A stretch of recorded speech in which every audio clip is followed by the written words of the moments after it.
Well, that's it. As quick as that snow came, it's all disappeared again. The sun is shining. Hopefully that means spring's on its way now and we can all start getting back to normal. Well, I say normal, it would just be nice to get some milk in the shops. We're 4 days, I think, since all the snow disappeared and there's still no milk anywhere. I've had to black coffee. I've drunk that, that's all right. But I've also had almond milk, soya milk, fully skimmed milk. None of it's the same, so I could just do with a decent cup of coffee if I'm honest, and then I'll be happy again. So today I want to talk about a couple of things. One is the Jaguar I-Pace. Now I talked about the Hyundai Kona last time. As I was recording that video, Jaguar hadn't made the full announcement of the release of it. As I was editing it, of course they made the announcement. So it's not the end of the world because, to be honest, whilst they're similar types of vehicles, i.e. a compact SUV, actually they sit in very different markets. So I'll just go through that and see what Jaguar announced. The other thing I just wanted to cover was to do with going on holiday in an EV. And I was away at a hotel last weekend and I just wanted to kind of explain to you or share my experiences really about how I find it traveling in an EV and trying to charge up at various places.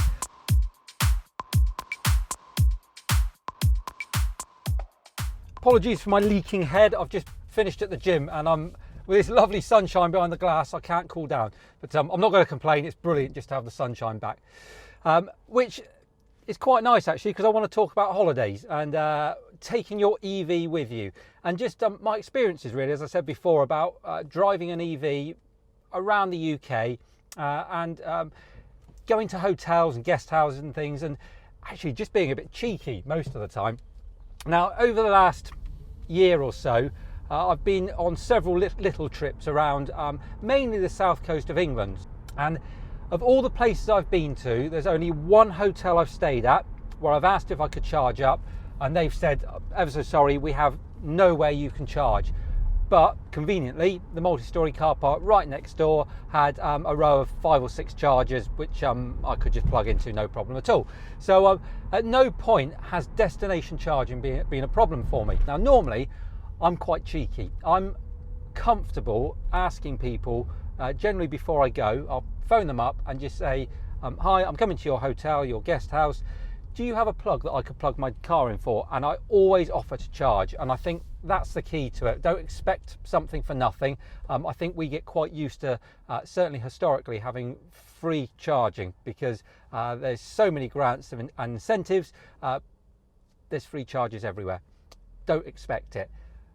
But that said, every time I've offered, they've never ever asked me for any money, which is really nice. I'm happy to pay over the odds and I'm happy to explain to them how much it will cost to charge up. And they've all been fine. The best one that I've had so far is I went to a little Airbnb bungalow down in Devon, and explained to the lady before I went that owned it what I wanted to do, and she said the whole time I was there, no problem at all, there's an outside plug, just plug it in. And it was so easy. It made my life really, really easy while I was there and made our holiday really cheap. We did a lot of driving around when we were there, but I could just drive and come home every night and not have to worry about, while on my holidays, scrabbling around for a charge point. So that was a really positive start to me kind of traveling around looking for destination charges. Since then I've been to theme parks. I know Thorpe Park are very good. They've got some charge points there, and in fact that was the hotel we stayed at then, just outside Thorpe Park, where the multi-storey next door had the chargers. I've also been to other Airbnb properties where bless them, the owners have been so good. They've got an extension cable and just post it through their letterbox out onto the driveway and let me plug in there, which was really nice of them.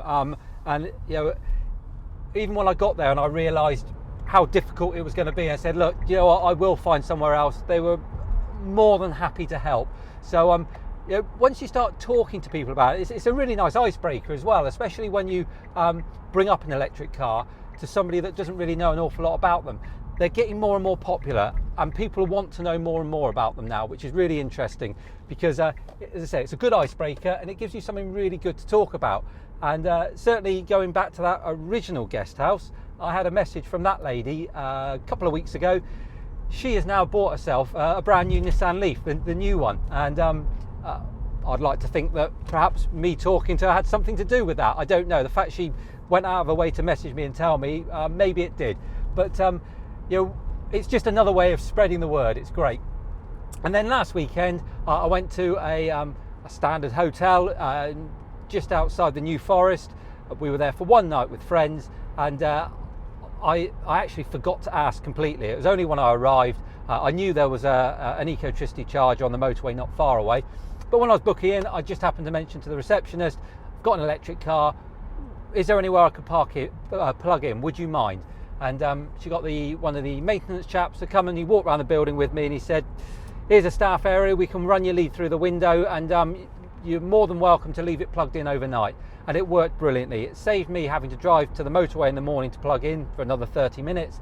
My car was preheated when I got to it in the morning, and again, they were just really interested in what the car was, what it was about, and it was no trouble for them at all. Now, I'm not saying that you're always going to have a positive experience, but my experiences over the last 18 months have been nothing but positive. And I would definitely urge you, if you've got an electric car, just be cheeky, be polite, offer to pay for it. But if you ask, 9 times out of 10, I think you will find somewhere that there is to charge. And then how convenient is that the next morning when you get in your car and it's ready to go? So yeah, I just wanted to sort of go through some experience that I had, just to, again, to show how easy it is to own an electric car, and all those little blocks that you put in the way in your mind before buying one, thinking, yeah, but what if?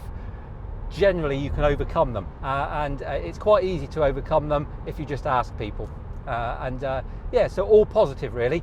And talking of positive, before I went to the gym, I nipped into a shop and I found some milk. So I'm heading home to put the coffee machine on, get a coffee, and then a bit about the I-Pace. Oh, that's much better. Normal service resumed. Proper milk and a coffee, just how I like it. Right, let's talk about the Jaguar I-Pace.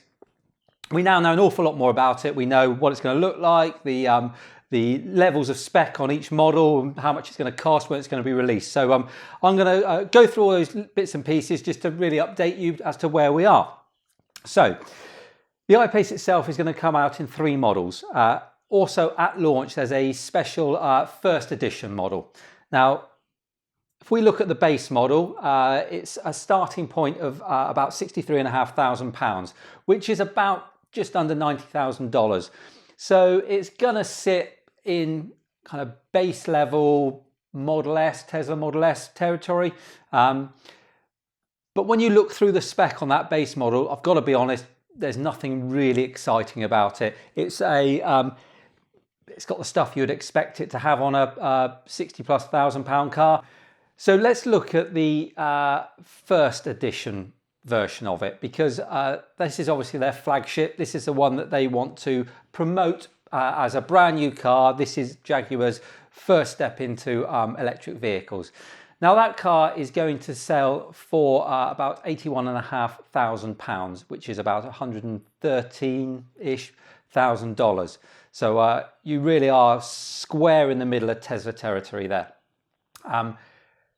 It's got obviously all the usual bits and pieces that you would expect to see on a car of that quality. What does it note? It notes things like storage compartments and a roof that's the same colour as the rest of the car. I don't know. I don't know why they've put things like that in there, but they have. But of interest, it's going to come with a panoramic roof, heated washers, which will be quite nice in the winter. A heated steering wheel. Well, we haven't seen that before, have we? You know, Jaguar think you need to spend over £80,000 to get a heated steering wheel. Lovely.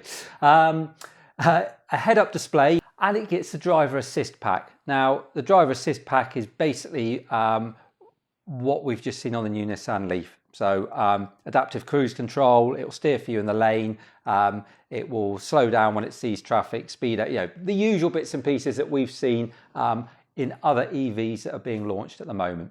So there's nothing in that package I would suggest is groundbreaking or different. its starting price, I'd say, is it's a price point where there is nothing else.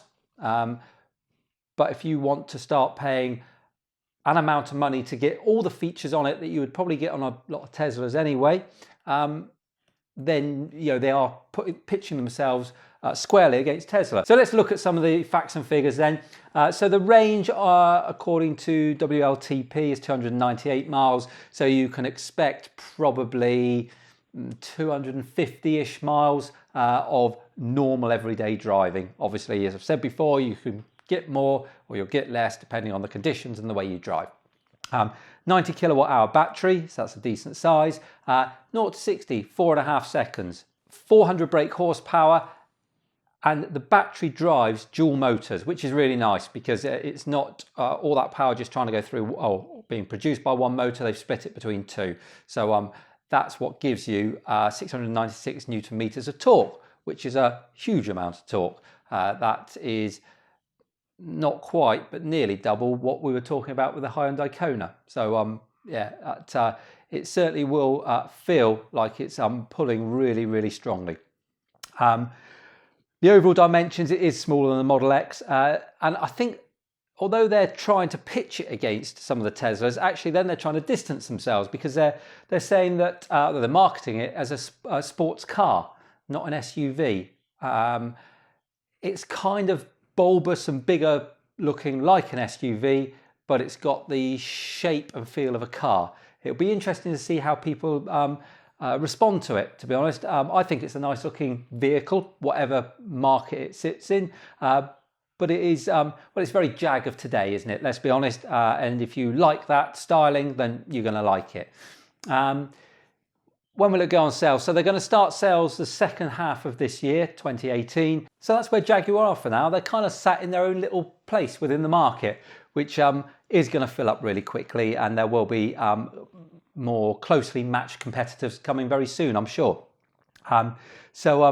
Just positive. Happy to see Jaguar finally have arrived, and now we know what it's all about. And that brings today's video to an end. So hopefully you've enjoyed it. If you have, remember to like and share it. And if you're not doing so already, subscribe to the channel. And remember, you can find me on Instagram and Twitter @EVOpinion. And I'll see you again soon. Take care.